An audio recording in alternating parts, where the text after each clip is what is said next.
The bells of St. Marcellus tolled at dusk, their iron throats moaning over the river that divided the city. Mist rolled in from the marshes, curling through crooked streets like restless spirits. Torches sputtered on the bridge where merchants closed their stalls, their faces haggard in the failing light. Above them, the citadel loomed, its blackened walls scarred by wars long past, its narrow windows aglow with watchfires. It was a city held together by fear, and beneath its cracked cobbles lay centuries of secrets. Among the throng moved a man wrapped in a cloak too fine for the quarter through which he walked. His boots left polished tracks upon the damp stones. He was tall, with a noble bearing, though his eyes darted nervously, and his hand never strayed far from the dagger hidden in his sash. His name was Adrian Vere, once knight of the king's household, sworn by blood and steel to defend the realm. Yet whispers already wound through the taverns that Adrian had sold his honor for silver and favor. The tavern he sought was a place of low rafters and fouled straw, the haunt of smugglers and mercenaries. The door creaked on rusted hinges, spilling sour air into the street. Inside, the fire burned low, casting faces into grotesque relief. Shadows clung to the corners like vermin, and every laugh carried the edge of menace. Adrian entered as though he belonged, though his cloak drew curious eyes. A man awaited him in the darkest alcove. His hands were gloved despite the heat, and a hood shadowed his face. Only his mouth was visible, thin lips curled into a smile that promised nothing good. "You are late, Sir Adrian," the stranger said. His voice was smooth, cultivated, not of the rabble. One would think hesitation ill-suited to a man of your new loyalties.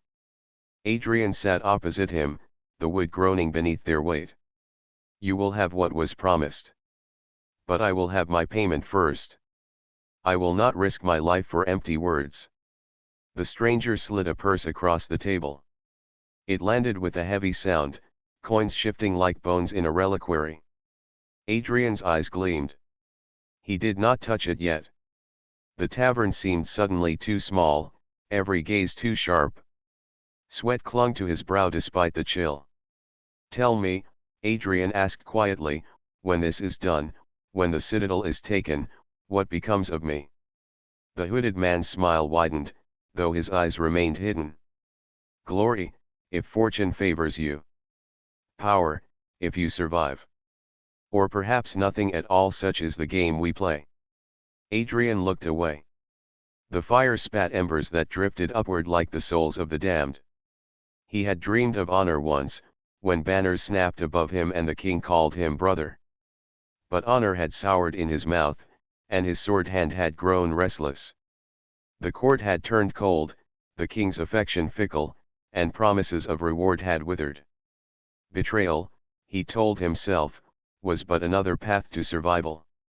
They spoke no more. The agreement was sealed in silence.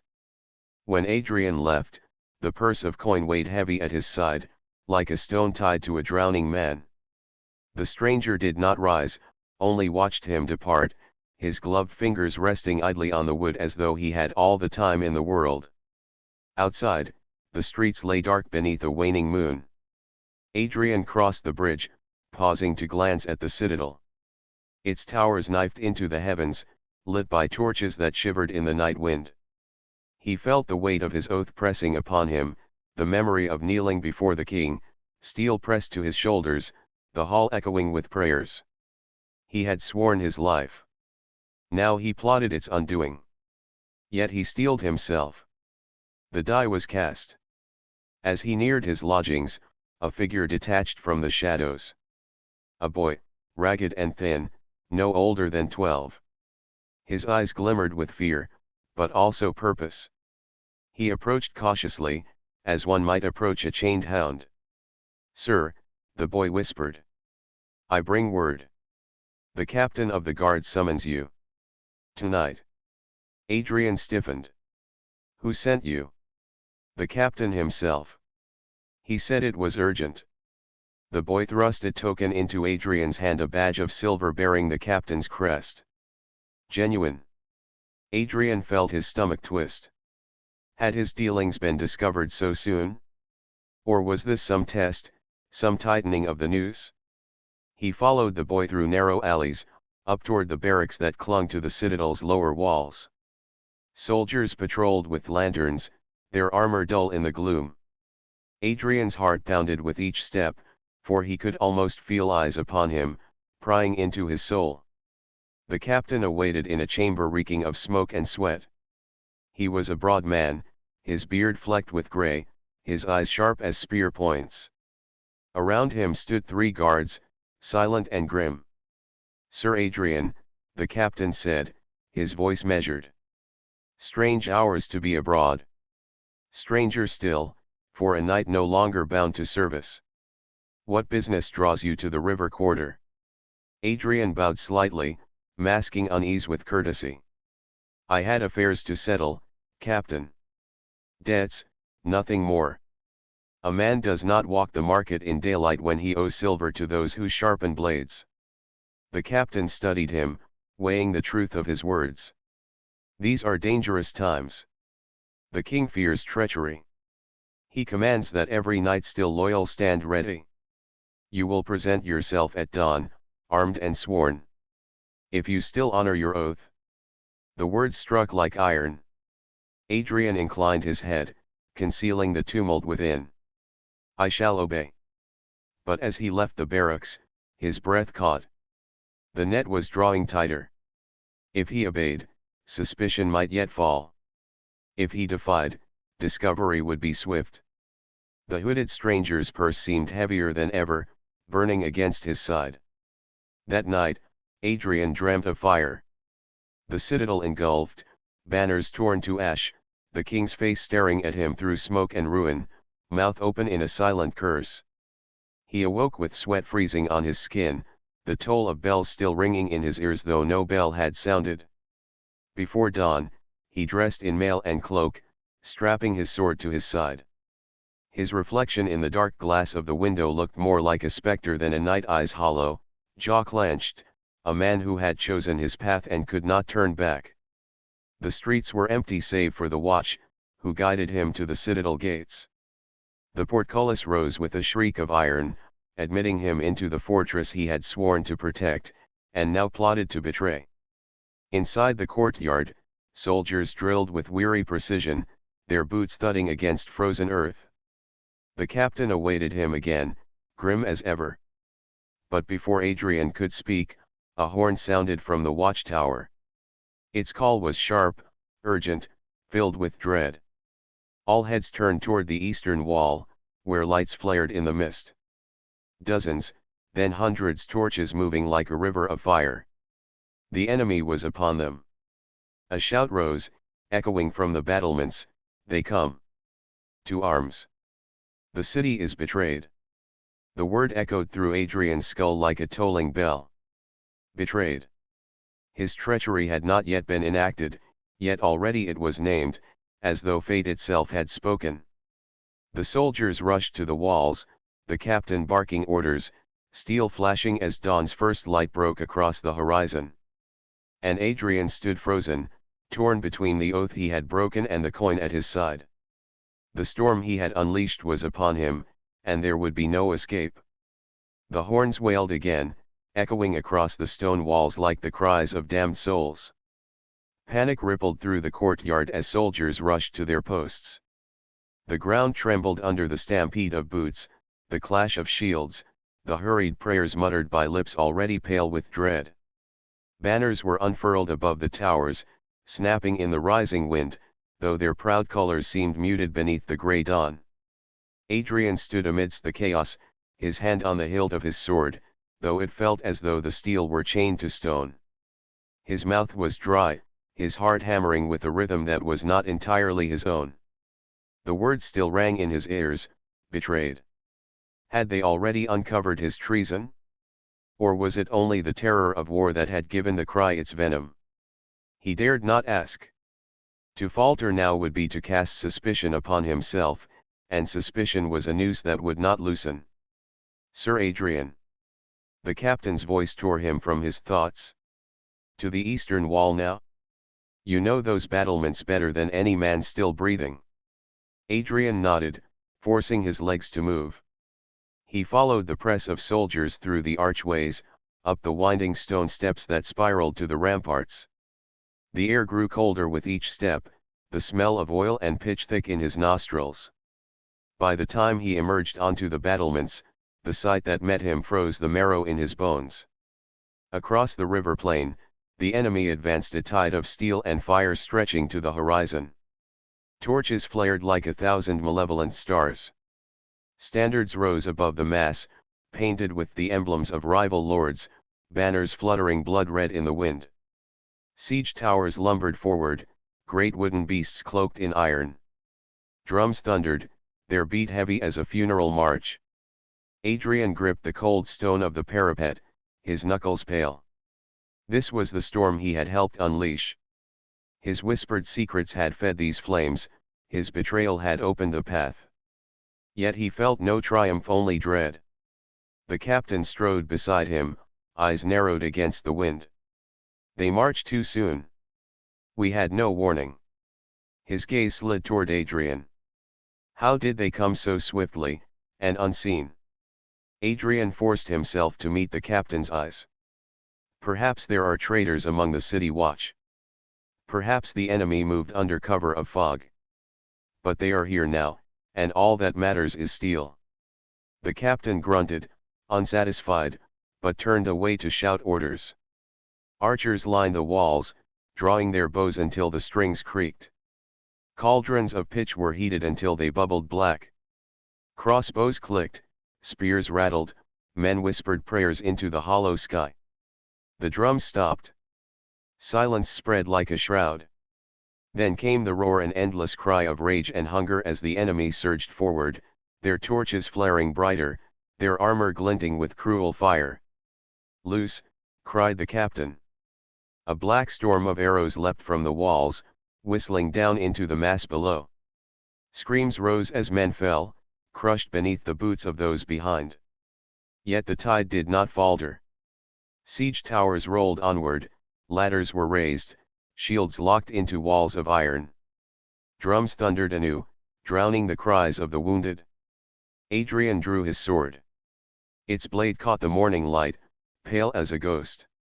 The old words of his oath whispered in his mind: defend the realm, guard the crown, fight unto death.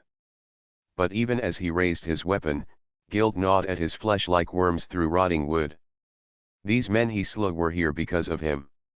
Their blood would not wash from his soul. The first clash came as ladders hooked onto the battlements. The enemy swarmed upward, howling like beasts. Adrian met the first with a stroke that split skull and helm, spraying blood across the stones. Another lunged, Adrian's blade pierced his throat. A third crashed into him, driving him back, until he twisted and hurled the man into the abyss below. All around, the wall was chaos, steel against steel, arrows hissing, fire bursting as cauldrons overturned. Men screamed, men fell, men died with curses on their lips. The enemy climbed ceaselessly, heedless of the corpses that rained down. The air reeked of blood, smoke, and burning pitch. The captain fought beside Adrian, his axe cleaving skulls, his voice hoarse from shouting. Hold the wall. Hold, or we are lost. For hours they held. Corpses piled beneath the battlements, ladders toppled, towers smoldered under fire. Yet the enemy pressed ever onward, an endless tide that would not break. Adrian's arm ached, his blade red to the hilt, his body soaked in sweat and gore. Still he fought, driven not by loyalty but by the terror of discovery. But as the sun climbed higher, shadows gathered. A horn blared from the southern gate, a different pitch, sharp and frantic. Adrian's heart clenched. That signal was not for reinforcements. It was the cry of treachery. The captain turned, face grim. The southern gate is breached. How? He stared hard at Adrian, suspicion flaring in his bloodshot eyes. You were seen near the river quarter last night, were you not? Adrian swallowed, his mouth ash. Words tangled on his tongue. To deny too strongly would be to confess. To admit would be death. Before he could answer, a second horn cried, then a third. From the courtyard below, shouts rose, mingled with the clash of steel. The enemy had not only stormed the walls, they had found a way within. By God, the captain whispered, there are traitors here. Adrian said nothing. His heart pounded with the certainty of doom. The hooded stranger's coin seemed to burn against his ribs, heavier now than the mail that covered him. The plan had moved faster than he had known, and now the city itself was crumbling beneath the weight of his betrayal. Sir Adrian, the captain snapped, his eyes aflame with suspicion and rage. Swear to me now, by the blood you once shed for this realm, are you true, or have you damned us all? The words hung between them, sharp as the edge of a blade. Soldiers nearby turned their heads, their faces twisted with exhaustion and fear, yet their gazes locked on Adrian. And Adrian knew that whatever words he spoke, they would shape his fate. To swear false was to compound his sin. To confess truth was to invite death at once. The walls quaked beneath the thunder of siege, but the silence waiting for his answer was heavier still. Adrian's throat burned as he opened his mouth, yet no words would come. The captain's gaze was a blade pressed to his chest, the suspicion in it sharp enough to cut through steel. Around them, the wall groaned under the assault, men shouting, shields crashing, fire licking the battlements. Every instinct in Adrian screamed to flee, to hide, yet there was no shadow deep enough, no stair dark enough, to conceal a man weighed down by the gravity of his own treachery. Speak, the captain roared, his voice a cannon of rage over the chaos. Swear it. By your honor, by your oath, by the king himself. Are you loyal, Adrian Vere, or have you sold your soul to the enemy? Adrian raised his sword, though it felt like lifting a dead weight. His lips trembled, yet he forced the words past his teeth. I swear by all I hold sacred, I am true to the crown. The captain's eyes narrowed, not with relief but suspicion, a serpent coiling tighter around his heart. Your eyes tell another tale. He leaned closer, as if he could see the rot festering beneath Adrian's skin. Do you take me for a fool? Soldiers, keep him in place. No step outside the wall without my word. Adrian nodded, the lie a bitter draught in his mouth. He was trapped between the siege outside and the suspicion inside. The soldiers, tense and weary, fell into formation behind the captain, forming a brittle line of humanity against the encroaching enemy. Yet for Adrian, it was as if the walls themselves had become a cage. Below, the southern gate had fallen entirely. Screams rose from the streets, mingled with the clash of steel and the stench of smoke. Adrian's stomach turned. Those he had once trained with, shared bread and fire with, were now being slaughtered or driven into the alleys to die. And for what? For a handful of coins, a whisper in the ear of a hooded stranger, a promise of favor that now seemed hollow as mist.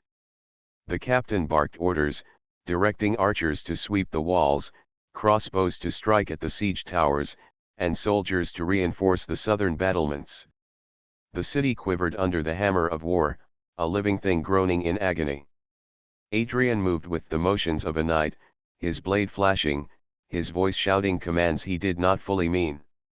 Each strike, each shouted order, was an effort to delay the inevitable, the revelation of his betrayal. As he fought, Adrian noticed a movement near the northern wall.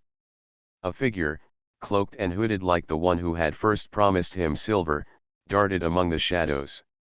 For a moment, Adrian's stomach clenched. Was it a messenger, come to tighten the noose? Or a fellow conspirator, unseen and deadly? He turned, calling to the captain, but the man was lost in the tide of chaos. Then came the scream, a sharp, piercing cry that split the air. Adrian's blood ran cold. From the southern gate, a young soldier, barely more than a boy, stumbled onto the wall, arrow embedded in his shoulder, eyes wide with terror. Behind him, a figure raised a torch, and Adrian glimpsed the sigil of the enemy lord, the same as the hooded man had shown him in the tavern. His heart froze. The captain swung toward him, eyes blazing. "What is it? Speak, man." Adrian clenched his teeth, the coin in his pocket feeling like molten iron against his ribs. He could not speak without revealing himself. And yet, to remain silent might doom them all. The boy staggered forward, and Adrian caught him, holding him upright as the life seeped from the wound. They carry ladders, and fire." Adrian gasped, voice trembling. "The enemy, there is someone among them. Someone familiar, someone." The captain's eyes narrowed. "Speak clearly, Vare, or you will die before your own lies are discovered." Before Adrian could finish, a shadow fell across the battlements. A missile of flame, hurled from a siege engine, struck the wooden hoarding beside them. The timbers erupted, sending splinters and sparks into the air. Soldiers screamed as fire licked at their boots, and the wind carried the scent of burning flesh and pitch. Adrian shoved the boy aside and drew his sword, turning to face the new threat. Across the walls, the enemy pressed ladders into the stone, climbing with the desperation of wolves. In the chaos, a hand reached for him from the shadowed northern wall. A dagger glinted in the first pale light of morning. Adrian turned, parrying the strike. The hooded figure emerged, agile, deliberate, every movement practiced. The blade came again and again, forcing Adrian back. Sparks flew from steel against steel. Soldiers nearby froze, uncertain whether to intervene. Adrian's heart pounded with a new terror. The enemy knew him. This was no ordinary attack, it was a hunt. "Adrian Vare," the figure hissed, voice low and cruel. "You should have stayed in the shadows. Your debt is due." Adrian's sword trembled in his grip. He realized that the betrayal he had plotted had taken on a life of its own. The enemy had moved faster than he had anticipated, and now his secret was not only in danger, it was about to become his executioner. "Who are you?" Adrian demanded, fighting to keep his voice steady. "Why come now?" The figure laughed, a sound like cracking ice. "I am the reckoning you deserve. You thought yourself clever, hiding in the guise of loyalty. But the web you wove is mine to spin. And tonight, it tightens." Adrian felt the walls spin beneath him. The boy he had saved screamed, falling from the battlement into the chaos below. Soldiers were cut down around him. Fire seared his cloak, smoke filled his lungs, and every movement he made seemed slower, heavier, as though the world itself resisted him. The captain rushed forward, axe swinging, and the hooded figure vanished into the shadows. Adrian's relief was brief, a flicker snuffed out by the rising roar from the southern gate. The enemy had breached further, spilling into the inner courtyards. Smoke twisted into the sky, darkening the day. The city, once his home, his citadel, his kingdom of stone, was unraveling, and he was at its heart. The captain seized Adrian by the collar, eyes wild. "We are doomed if we cannot hold them. And you better speak now, or your lies will kill us all." Adrian shook his head, the truth heavy as lead in his chest. If he spoke, his betrayal would be revealed. If he lied, countless men would die, and he knew that lie would not hold under the scrutiny of war and suspicion. He stepped back, sword raised, and looked across the battlements. The city burned. The enemy surged like a living wave. And somewhere in the smoke, cloaked in shadow, the figure of his doom waited, patient, merciless, inevitable. Adrian understood, in that moment, the depth of the web he had spun. It had ensnared not just him, but the city, the captain, the soldiers, and now, perhaps, the king himself. And there would be no escape. As the first of the enemy ladders reached the parapet, Adrian gritted his teeth, ready to meet the figure in a battle that was no longer merely one of steel but of fate, guilt, and blood.